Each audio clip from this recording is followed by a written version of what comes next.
नमस्कार सभी भाई बहनों का आपके अपने चैनल पर एक बार फिर स्वागत है। आज मैं आप लोगों के सामने वो अद्भुत ज्ञान बताऊंगा जो माँ बहनों और बेटियों के लिए है। कृपया ध्यानपूर्वक सुने और लाभ उठाएं। स्त्री का स्वभाव होता है कि वो सुंदर दिखे, उसमें कोई बुराई नहीं है। इसी पर यह वीडियो है। तो बहुत सी औरतों की कामना होती है कि उसके बाल सुंदर हों, लंबे हों, घुंघराले हों और चमक भी बालों में हो, उसके लिए ये है। तो आध्यात्मिक तरीका है ये, परमेश्वर की कृपा से मेरे पास आया है, वही मैं आपको बता रहा हूँ। बाकी तो जो दवाइयाँ डॉक्टर देते हैं और जो चीज़ें हैं वो तो सभी को पता होती है, ये उनसे अलग हटके है। तो इसमें कोई साइड इफेक्ट नहीं है, कोई नुकसान नहीं है। तो कृपया ध्यानपूर्वक सुने। ये माँ पार्वती ने, पार्वती माँ का एक नाम उमा भी है,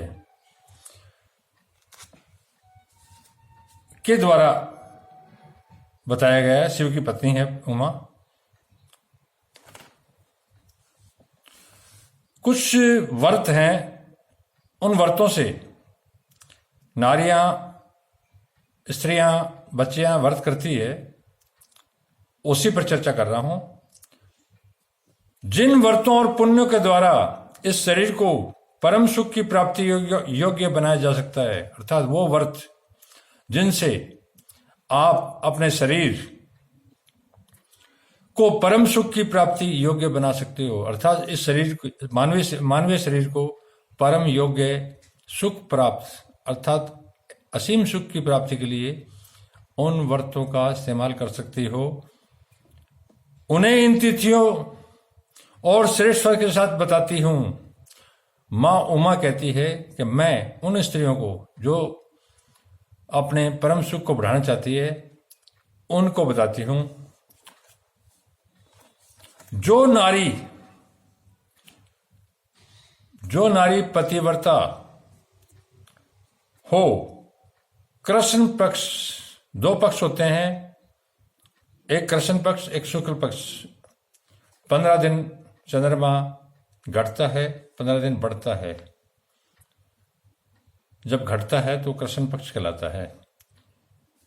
इसकी कृष्ण पक्ष की अष्टमी, जो पतिव्रता नारी कृष्ण पक्ष की अष्टमी तिथि को अपना एक समय भोजन ब्राह्मण को देकर, ब्राह्मण का मतलब कोई भी विद्वान आदमी जिसको ब्रह्म का ज्ञान हो, जाति से नहीं, जिसको ब्रह्म का ज्ञान हो और वो पवित्र हो, ऐसा ब्राह्मण अपना एक समय का भोजन ब्राह्मण को देकर स्वयं उपवास पूर्वक व्यतीत करती है, अर्थात अपना एक समय का भोजन पवित्र ब्राह्मण को देकर और एक समय उपवास पूर्वक व्यतीत करती है, अर्थात व्रत के साथ व्यतीत करती है एक ही समय, अथवा उस दिन फल मूल खाकर रहती है, अर्थात वो फल भी खा सकती है और कुछ सलाद वगैरह लेके श्वेत वस्त्र अर्थात सफेद कपड़े पहनकर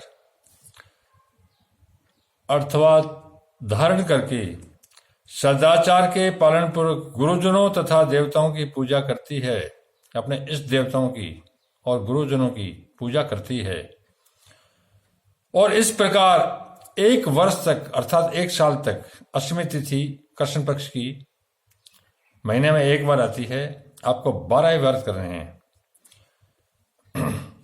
इस प्रकार एक वर्ष तक इस नियम का 12 व्रतों का जो अष्टमी कृष्ण पक्ष की है उसको पालन करके वह अंत में सुरही गाय के बाल की रस्सी, आप सुनिए क्या कह रही है माता, और अंत में सुरही गाल के, ये गाय सुरख की गाय है, ये कितने सुंदर है।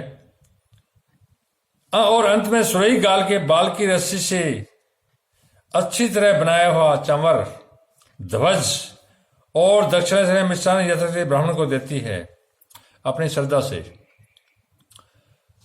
1 साल के बाद किसी श्रेष्ठ ब्राह्मण को कुछ थोड़ी बहुत जो आपकी श्रद्धा हो, जो आपका सामर्थ्य हो, उसके हिसाब से, ज़्यादा नहीं देनी होती, जैसा मन करे कि खुशी खुशी आप दे पाओ, वो ब्राह्मण को दान करो। ये अष्टमी तिथि का व्रत कृष्ण पक्ष की 1 साल तक करना है और 12वें व्रत के होने के उपरांत आपको अपनी इच्छा से, जो आपके निर्मल मन से आप दे सकते हो, किसी ब्राह्मण को, श्रेष्ठ को दे के उस पति भक्ता नारी के केस, इस व्रत से उसके केस कैसे हो जाएंगे, सुनो। उस पति भक्ता नारी के केस कटी प्रदेश के नीचे तक लटकर लहराया करते हैं। कटी प्रदेश का मतलब है आपके नाभि के नीचे तक के भाग, पीछे तक इतने लंबे हो जाएंगे। कटी प्रदेश के नीचे तक लटक कर लहराया करते हैं और उनके अग्रभाग, जो आगे का भाग होता है, बहुत सी स्त्रियों की और बच्चियों की तमन्ना होती है उसके बाल घुंघराले हों, तो जो अग्रभाग है, जो आगे का भाग है, नीचे का जो भाग होगा बड़ा, वो घुंघराले भी हो जाएंगे। धन्यवाद। कृष्ण पक्ष जिस समय चंद्रमा घटता है, 1 महीने में 1 बार आता है, उसकी अष्टमी तिथि को आप लोगों को यह व्रत 12 व्रत 1 साल तक करने हैं। और जैसा मैंने उपाय बताया है, जो नारी, जो बालिकाएं, जो माताएं इसको करेगी, उनके बाल निश्चित रूप से कटी भाग के नीचे तक लंबे हो जाएंगे और सुंदर हो जाएंगे। यह आजमाई हुई चीज़ है, इसके कोई साइड इफेक्ट नहीं है। आप करके देखें, चमत्कार देखोगे तभी विश्वास करोगे, अन्यथा नहीं करोगे। करोगे तभी चमत्कार होगा। धन्यवाद।